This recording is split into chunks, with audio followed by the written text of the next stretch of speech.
Hey everybody, this is Marley K. Hope you all are doing well, staying COVID free, trying to protect yourselves from whatever is out here trying to attack us on all fronts. Keeping your head on swivels. I want to first thank all of my supporters. If you've donated um, throughout the year, if you subscribe to my channel, if you subscribe to my website, the newsletter, if you read me on Medium, like I just want to thank you because I don't do this for myself. I also do it for you all because I want you all to just get a different perspective of what is happening in the world that impacts us, that um, is not shared through mainstream media and not shared by a lot of the different social media sites. Like, we all have our different perspectives. We have our own different ways that we teach. And so, we each have something unique to bring to the table. And, I always try to get people to do their own research. I just, bring you to the water and I can't make you drink it. But I always do encourage people who follow me to do their own research. And because I love history and because I, love connecting dots, when I discover something that I feel like is important and relative to our people, the protection of our people, the survival of our people, I try to bring it to you.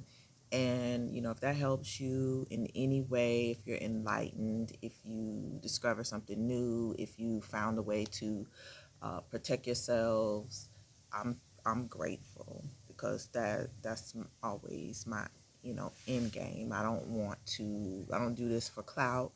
I don't do it for money, because as we well know, once you start doing stuff for money, your whole motive and mission changes. And so, any small token that you've given me, whether it's an attaboy or attagirl or just a kind word or encouragement, and I just appreciate you. I want you to know that it's not um, gone unnoticed. And I also want to just, um, show you that I do appreciate you all. It's not often that we get a chance to reflect on the year.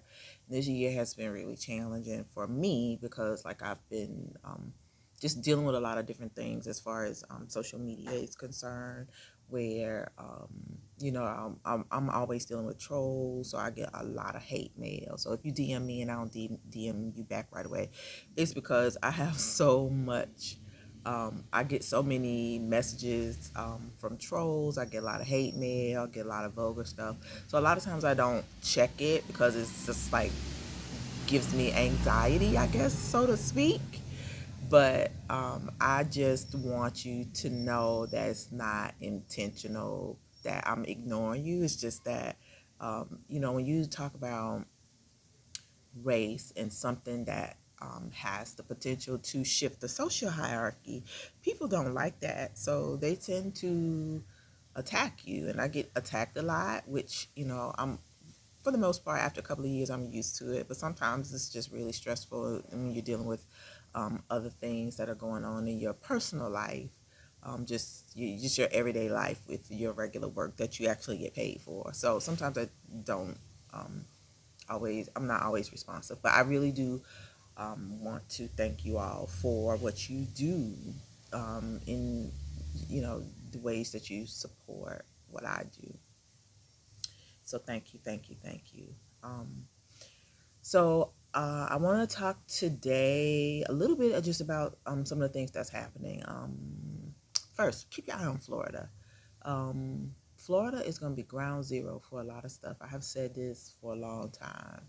Um, if the government decides to do something about these insurrectionists, about uh, Trump, about just a lot of different things, I think Florida and New York are going to be ground zero, but definitely Florida because we just have just a different type of vibe and corruption here that kind of goes unchecked and has been for a long time. If nothing happens, then Florida is the model for the rest of the red states and the rest of the country who are pro racism, pro segregation, anti government to go. It's a model. So, pay attention to Ron DeSantis, pay attention to what he says, pay attention to his acts, pay attention to his legislation, because he's gearing up to run for either president or vice president with Trump. I do think that Trump will probably end up running again for president if nothing happens to him. And I'm of the mindset I'd really be surprised if anything happens to him. So it just doesn't seem as though this government that we have at any level is ready to touch the assets that it has allowed to fester in the system for so long. So um, you can't expect reform when it's rotten to the core. Like you have to chop it up or kill it to make it right. And um, I feel as though America it doesn't have the willpower to do that because it would require taking down a lot of men. It would require taking down a lot of systems, and I don't think we have the systems or the people to willing to do the right thing, do justice in order for the um, state to stand. So I anticipate if we don't have a Donald Trump, we'll have a Ron DeSantis running for president, and it's highly, highly, highly likely that he will win. Um, Two, don't pay attention to the rhetoric from the Democratic Party. They are doing bad. People are jumping ship like crazy. Um, a couple of weeks ago, I told you about, I think it was like 19 representatives have resigned or just announced that they're not running from the Democratic Party. Now it's up to 23.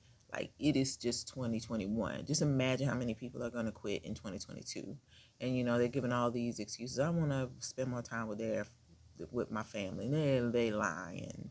They know they can't win, and they think that they've run the country in the ground. Because you gotta remember these people have been in office for a long time, a lot of them.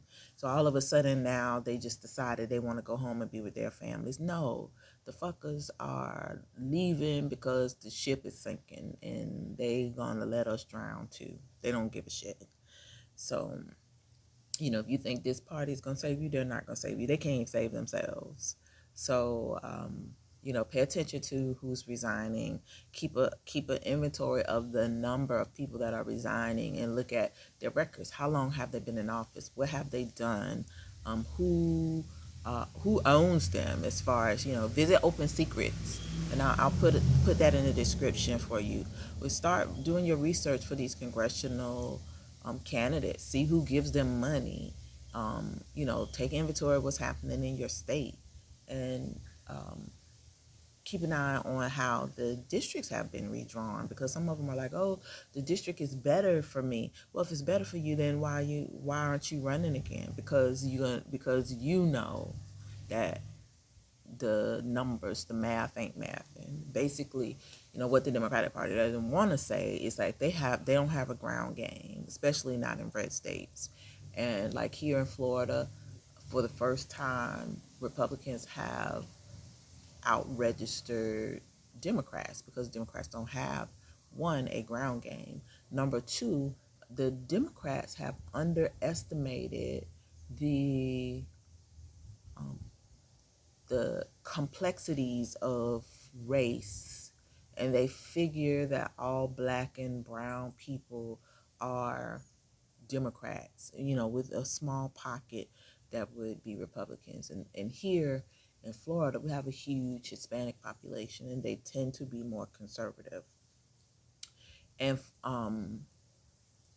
that's just a fact. They come here conservative, and if they are immigrants and they are here and they have children here, the children often are conservative. And I've been here in Florida probably like almost 10 years now. And so, I can tell the difference based on where you live. Like the politics here are just different. It's regional. Most of this state is red. And so I live in the bluest part of the state, the Miami Broward County area. This area is turning red, and I can tell by the mailings that I get in the mail from the Republican Party, because what they do, I don't know if you know how politics works, but if they do research, and so they look at a lot of different things like the price of the houses, the way that people tend to vote in elections, individual votes turn into collective votes. So look at how certain communities vote. And I live in a middle class community, and so a lot of my neighbors, I'm gonna assume, are Democrats because I saw the signs. They had the Biden Harris signs. But a lot of my neighbors are also Trump voters, or they didn't have anything, so you don't know who they are. I'm going to assume a lot of them are Republicans because of the types of mailings that I get. I get more mailings from Republicans throughout the year than I do from Democrats. You only hear from Democrats when it's time to vote right before the elections. You start getting all the paper flyers and stuff. But Republicans have been on their A game getting their people registered. And if they're not registered, they like check your voter registration. If you're not registered, call us. Like they just have just a different type of ground game that Democrats don't have. They've basically given up on Florida. And Florida is a huge state with a huge number of delegates, so you can't afford to sleep on Florida. But Democratic Party has, and it's because it's run by dinosaurs, people who should have been home, retired, making apple pies, playing with grandbabies, babysitting for the children and shit. They're in Washington D.C. getting rich and making rules for people that just are not helpful to us. So now that they've run the country in the ground, they're trying to run. And so we are left to fend for ourselves.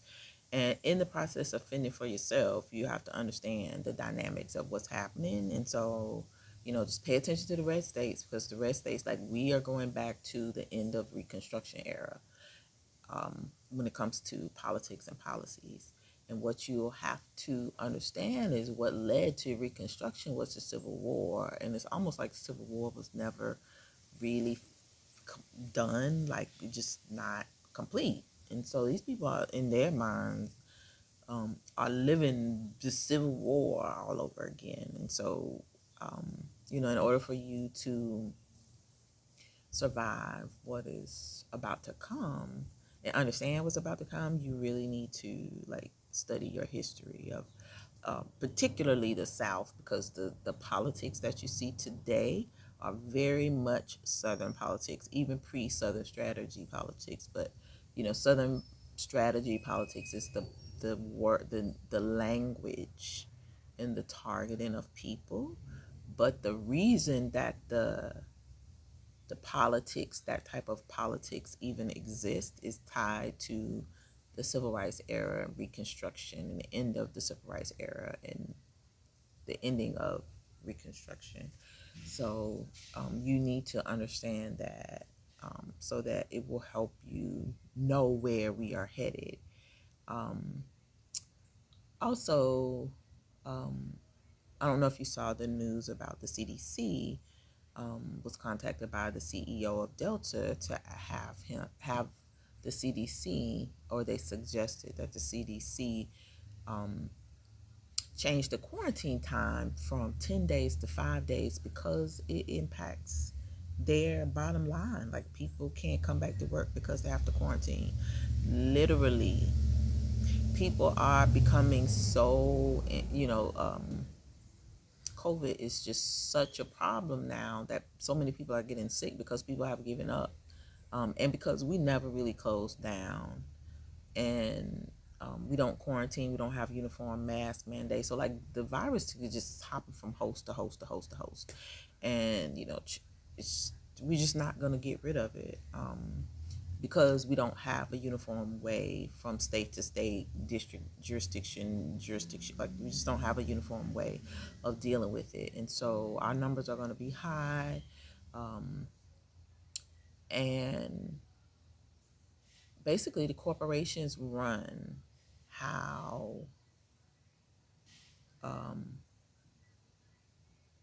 run our health and well-being. So we can't even stay home, and when science, or when we know the body sheds the virus for days after you become ill. CEOs have decided we can go back to work after, if we're asymptomatic in 5 days. Do you know how many people are getting ready to be sick because of that type of thinking? Because they have placed their business interest over our health interest. And so while you may think that it is a good thing, I want you to think about it from a health perspective. Just think about not even COVID, just think about a cold. If somebody has a cold or flu, it takes about 10 days to get over the flu. Even if you're asymptomatic, it does not mean that your body is not shedding something. And so your body needs to rest. You don't need to be breathing and, you know, playing and talking and doing whatever so that you can spread this thing because you're asymptomatic and you feel okay. You don't know what the next person's body response will be if they're infected. So anyway, I said all that to say corporations now run public health. So you can just assume whatever information that you're getting from your health organizations, our public health organizations run by the government are run by corporations. They make a suggestion, you wait a week, and then they change the rules. And like nobody else in the country, I'm sorry, nobody else, other places in the world still have a 10-day quarantine. The UK does, Canada does, Europe does, but America changed theirs to 5 days. Like, why? We had the worst cases in the world almost for a developed country of our size, and um, it just doesn't make any sense. But nothing makes any sense now. Up is down, down is up, right is wrong, wrong is right. So just be mindful of the information that you take from any place, not just our country, anywhere. Do your research. Don't rely on American nothing because we crazy. We just are lost, and we don't have good guidance. We don't have good leadership. This country is gone. Like, we are took. It is just not working. So we can't trust government officials. We can't trust what we see. You take that information, do your research, and try to do what's best for you and your household. But also use your common sense. That there's some things that we've been taught long time ago that are still true. They have nothing. Those things have not changed. So I don't care what they tell us. The science is no different. It's just this pandemic is not any different, than anything else we've experienced. It's just that now money is involved and people are losing money, and basically America is trying to keep from imploding. Like, we are eating ourselves. We can't take care of our people. Our people are too poor to stay home and be healthy. They have to go to work. Corporations are too rich and too greedy. They got to pay the shareholders, and they don't want to give employees time off so that they can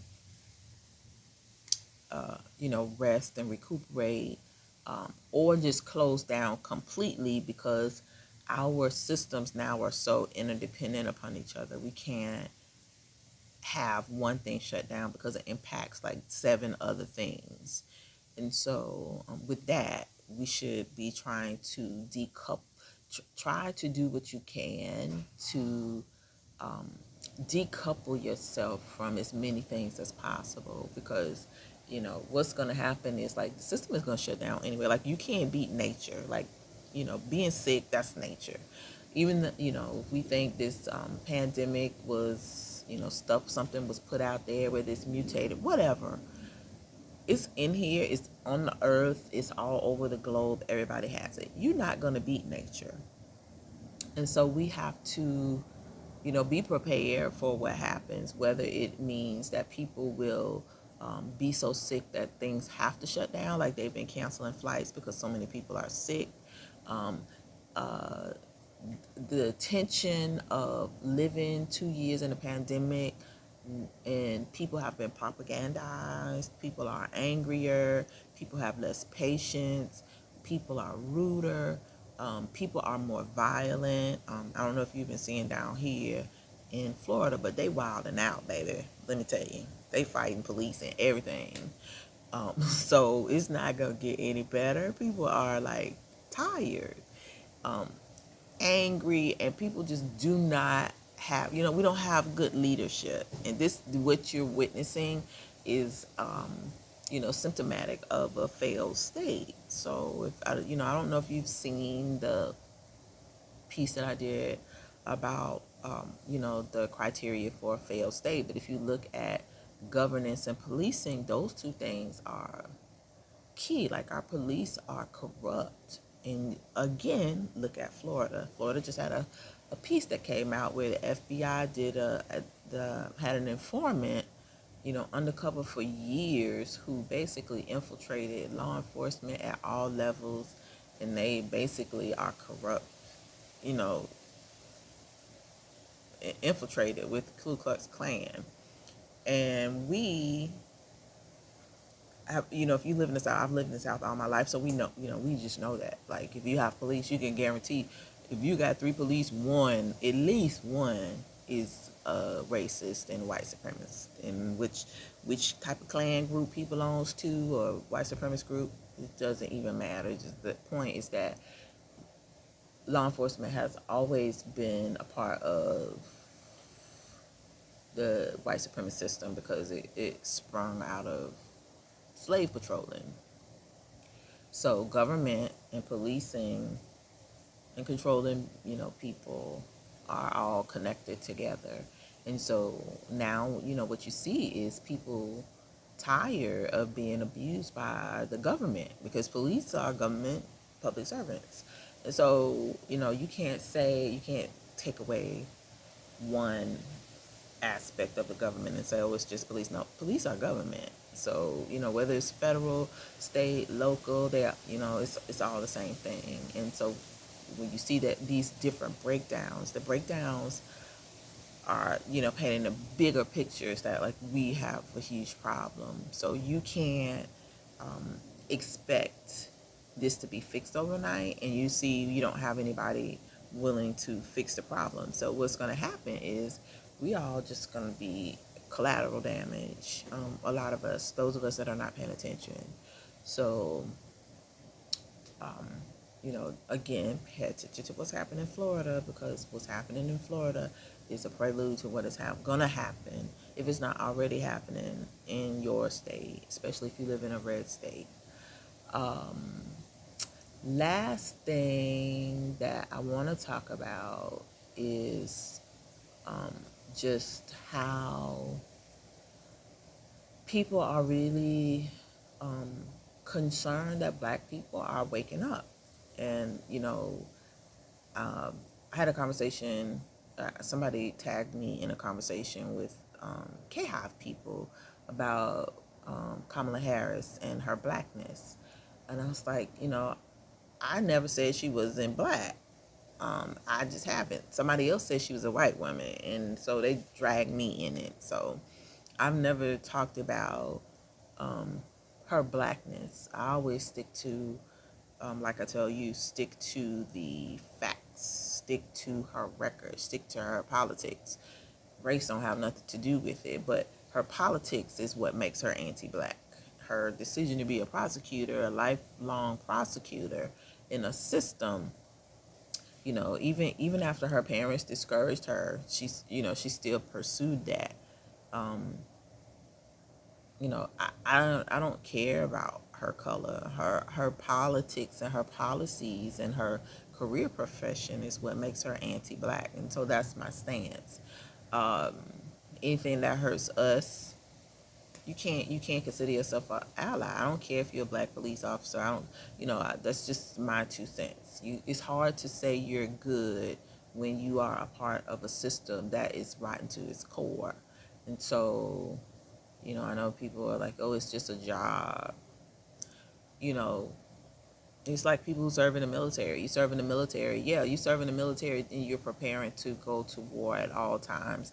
And it's all fun and games when you just on base training, getting your check, and going to chow hall, mess hall, whatever they call it, um, working and doing whatever your assignment is. But when you have to go and put boots on the ground and go into another country and invade and kill people you don't know for some white man's war, for resources or whatever, you don't know. You just signed up to go because maybe you wanted to escape home. Maybe that was your only way to get money for college. You signed up to basically work for America to kill people. So, you can justify it and rationalize it all you want to, but at the end of the day, you help the empire it increase its reach globally. And so, we have to look at how we um, contribute to upholding white supremacy, and we cannot excuse it.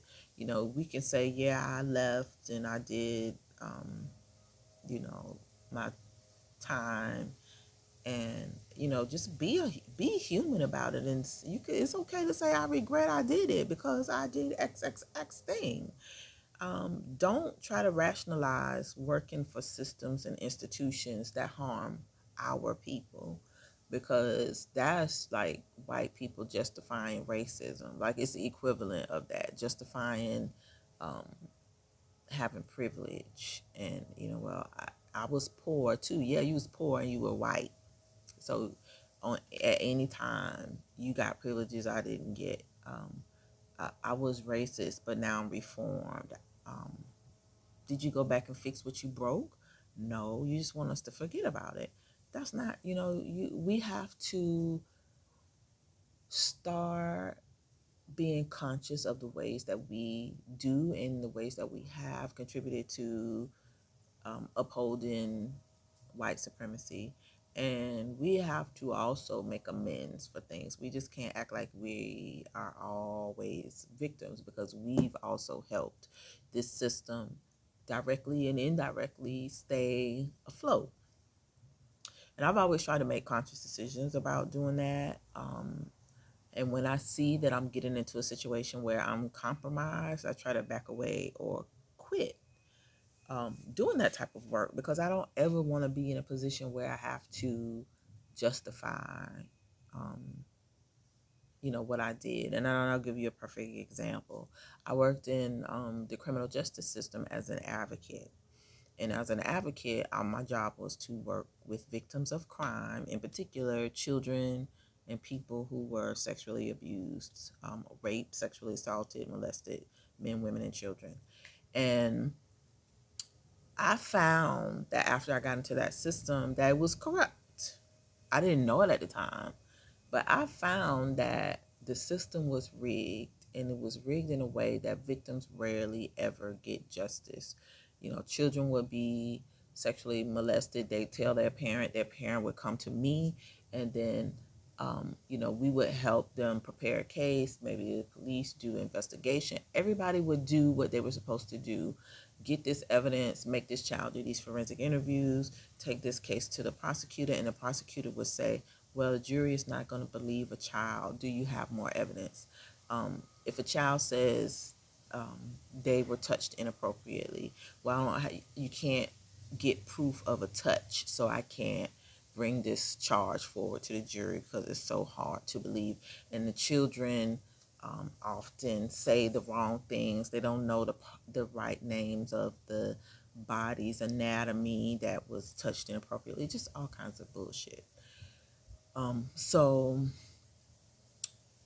I had that happen to me more than a couple of times. And then I was like, wait a minute. So you mean to tell me I'm here, I'm getting paid, I'm having victims come in, I'm having advocates go to hospitals and child advocacy centers to take these claims and allegations, and I'm promising to be able to help these people. And really, I can't do anything to help them because at the end of the day, the prosecutor has all the power. Well, I'm a part of the system. Well, I was a part of the system because I was an advocate and I knew that I didn't know at the time, but once I realized that I was not helping these victims, I did not want to be a part of that system anymore. So I left. And I tell people all the time, when people complain about why victims don't come forward, I understand why victims don't come forward. It's because when you go to the system, they drag you through the mud. They put you on trial and humiliate you, or they cop a plea with the perpetrator, and the perpetrator gets little or no time, especially if it's a male. And for female perpetrators of crimes, they rarely get time. Um, and then that person who's a victimized, they have to go back and try to rebuild their lives. And the system plays both sides. The system is the advocate. I'm going to help you. Oh, come. I have these services for you. I'm going to give you counseling. The prosecutor's going to do A, B, C, D. And then on the other side, white supremacy is the system. And the system says, oh, I'm going to not try this case because I don't feel like I can win. And you have to remember, prosecutors are politicians. So they run on their records, win loss. They have, how many wins, how many losses, how many cases they tried, how many plea deals they made, how many or how many cases they prosecuted based on whatever they said they were going to run on for their personal records, or their personal platforms, not records but their platforms. So when I talk about being a part of a system, I had to check out of that system because I realized that system was broken. And not only that, I would oftentimes be the only black advocate. That system is so overrun by white women who just were toxic in every way. Like, I can't even tell you how toxic it was, but I was so glad to leave that system. But I learned that you can't participate in that system, any part of the criminal justice system, and think you're gonna walk away with a good outcome. If you get justice, you're lucky, because most times people don't get justice, especially little children, and who are victims of crime. So I excused myself from the system, and I learned, and I didn't go back to that system. And now I tell people about it because people don't really understand. They don't know what's available, and then they don't know what happens behind the scenes to make things not happen. So I talk about it, and I feel like we don't do that enough. And I want people to start owning your roles in this system, because the only way this system is going to be dismantled is if we stop upholding it. And the only way that things are ever going to change is if we actually help dismantle the system.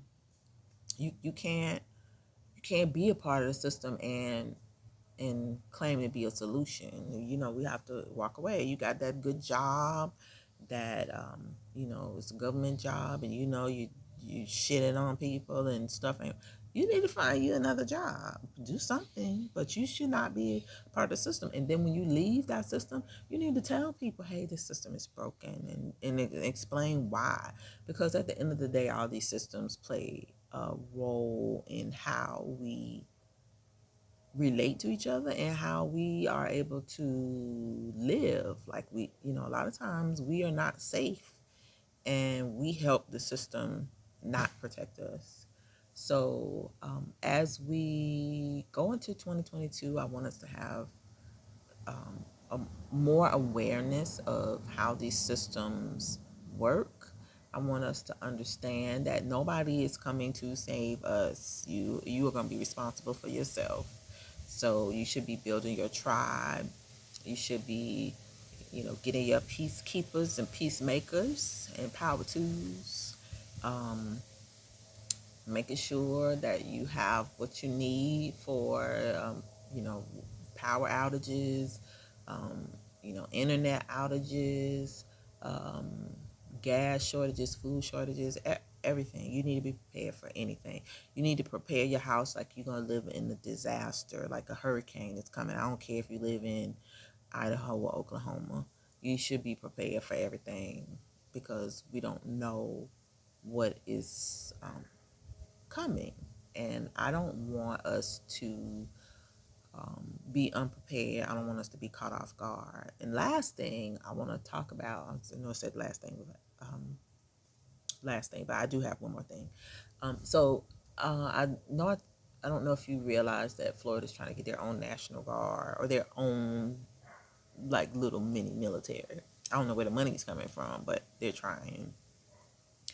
And so one of the things that it reminded me of is I don't know if you ever saw the movie Rosewood, but Rosewood was about this, black community who was basically self-sufficient. A lot of freed slaves and descendants of freedmen have, built homes. They lived in a community. They did business with each other. And every now and then they would have to go outside of the community to the next community that was white and do stuff. A couple of people clean houses or whatever. But they didn't live with the white people. They lived in a town they had built separate from, and it was a wealthy, well-off town. And then, per usual, a white woman lied and said she was raped by a black man, and then all hell broke loose.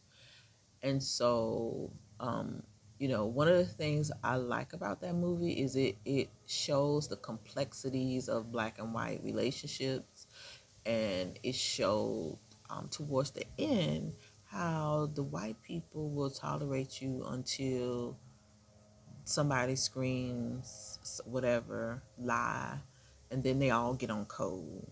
Code was all the men grabbed arms. They were coming to kill black people. They were going to burn up your houses.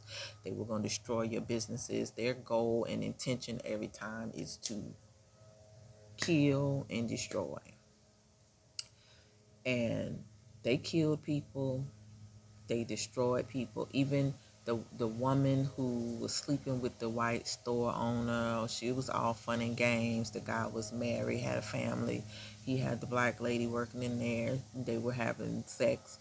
But who ended up dead at the end of the movie? This woman, because she didn't have any. She thought this guy was going to protect her, and he protected her family, but she, out of guilt, could not come and stay in that woman's house. It was just a really weird scene, and I don't want to harp on that because that's not really important. What is important is at the end of that movie, they burn everything down, they destroyed the town, and those people had to run away in the middle of the night, get on a train, but they basically had to start over. And that town is still exists today, but it took a long time for Florida to acknowledge that that happened, and they did give that town. They have money set aside, like a little reparations fund, but like those people lost wealth, and loved ones were killed. They were displaced, and we are heading to those times again. And I don't think people really realize that because the positioning of these different pieces that are not together, they are working to get their systems in place so that they can harm us, and they're protected and we're unprotected, and the law will cover them. You've seen it with the Kyle Rittenhouse case. You've seen it with a couple of other cases. So I need y'all to pay attention to what is happening with the law and in different states. Again, keep your eye on Florida. But, we should be prepared for bad things to happen over the next couple of years because there are no guardrails, and the system is set up to allow these people to do whatever to us, um, without punishment. They've always done that. Nothing has changed. All the signs are showing that they're ready to do that again. And so, just pay attention to what is happening and prepare for the worst, because nobody's coming to save us, you'll have to save yourselves, and you'll have to also probably be able and prepared to flee. So you need to know, you know, where you're going. If you don't know your cousins down south and you up north, y'all better start trying to figure out who your people are and go see them. Call them. Then what can I do if something happened? Hey, can I come down? Um, like we're gonna have to get back to family connections, and I just have this feeling that people are gonna end up having to migrate back down south because up north is as racist and as bad as it is, or it was, it still is in the south. But at least we have land and resources. We have agriculture. You can grow stuff. You can survive off the land if you had to, and you can't do that in concrete. You can't grow vegetables in concrete. You know, the water is dirty, the air is polluted. It's a bunch of people. Y'all gonna be fighting for resources. So, you know, people, if you live in a big city, you should be having exit strategies of like, what are you gonna have? What's gonna happen? What are you gonna do? You know, even if you have to live outside for a season, the camp, campground, whatever, are you prepared to do that? Do you have tents? Do you have camping stuff? Do you have um, weapons and protections to protect you if you have to sleep outside? Do you have a plan for staying up and being on guard?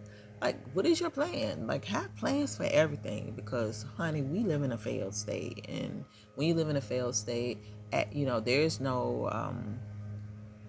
there are no alarms that are going to go off and say, hey, we get ready to collapse. You just collapse. So, one day you have peace and the next day you have chaos. The 5 minutes, you had a president, and the next minute the government is hijacked.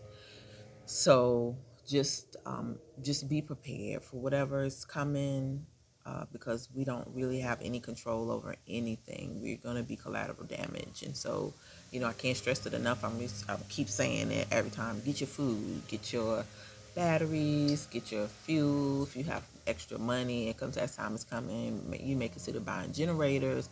Like, do things that will help you survive what's coming, because yeah, it's not here now. A lot of times I tell you stuff, you're not going to see it for 2 or 3 years, but it's coming. So I want you all to be ready, be prepared, pay attention to what is happening in politics, pay attention to what is happening across the rest of the globe, the instability.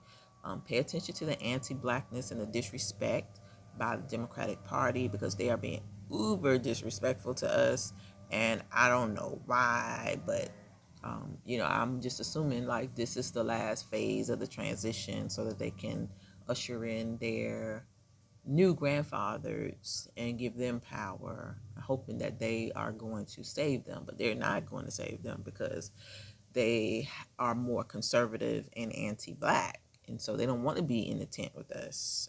So the plan is going to backfire, but it's still going to harm us, and so we need to be understanding the dynamics of what's happening and just be ready. Um, so that is all I have for right now. I may come back and do another video later because I have some other things that I want to talk about, and it has to do with the state of the Black Union.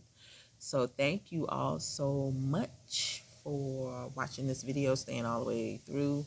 Please like the video, share the video, subscribe to the channel if you haven't subscribed to me on Medium. So, well, I would say to subscribe, but I'm getting ready to leave Medium because I've been suppressed so much. Like, I don't hardly get any reads, and like I'm really struggling to get traction on a lot of the social media platforms because I tend to talk about race, and I talk about race bluntly. And you have to understand a lot of these platforms are owned by white people, white men. So I'm always, we're always going to be censored. And so we have to just kind of be mindful of that. But, pick your news, pick your sources. If you find somebody that you like and trust what they share with you. If they give you something to read, read it. And, understand that this social media is social engineering. They hope that you quit and don't go do research someplace. They hope that you don't read something that's imperative. They like when you don't look and go the extra mile to find things that you want. They prefer you to stay and scroll and search the things that they've put before you. So, I'm struggling with that. A lot of the black grassroots and the new black media are being suppressed. So, make sure you check if you subscribe. Please check and make sure you subscribe. I don't always share these posts on Twitter because a lot of times suppressed. I will share something in the morning and then it will show up, like people will start uh, liking it or looking at it and responding to it 12 hours later. So I don't know if they have like filters on certain people's um, accounts where if we share so much within a period of time, if we share certain things, if they have certain words in them, they suppress it. So, just understand a lot of us are being suppressed. We're trying to get stuff to you and we can't necessarily do that because we don't have any control over the algorithms or these sites because we don't own them. So just be cognizant of that. If you haven't seen anything, go check. Because sometimes you may not even get notifications. Like there's a lot of um, uh, bad stuff happening with social media, as far as not us not getting what we need. In addition to that, we're heading into 2022. So as we get closer to the political season, you're going to find that there's a lot of redirecting um, our attention elsewhere in efforts to mislead us or not, eh, have us be able to educate you on what's happening because that is in direct conflict with what the dominant society wants. So just be mindful of that. And so, that's it. Thank you so much for sticking with me, rocking with me all year. If you're new, thank you, thank you, thank you. I really do appreciate all your support. And just be safe, wear your mask. Don't forget to like the video. Please like the video because the like is what helps me get boosted on it tells the algorithms people like this and then they will promote my stuff more. So like and share the video, and just stay tuned because next year I'm going to be doing a lot more videos and I'm going to also do live sessions. So thank you again. Be safe. Enjoy your season. Wear your mask, and please don't trust these people to give you directions about your health. Do your own research and use your common sense because they are trying to kill us. I'm telling you, at the expense of corporations. You don't want to lose your life for somebody else's benefit. So be safe and be smart. Love y'all. Take care and talk to you soon.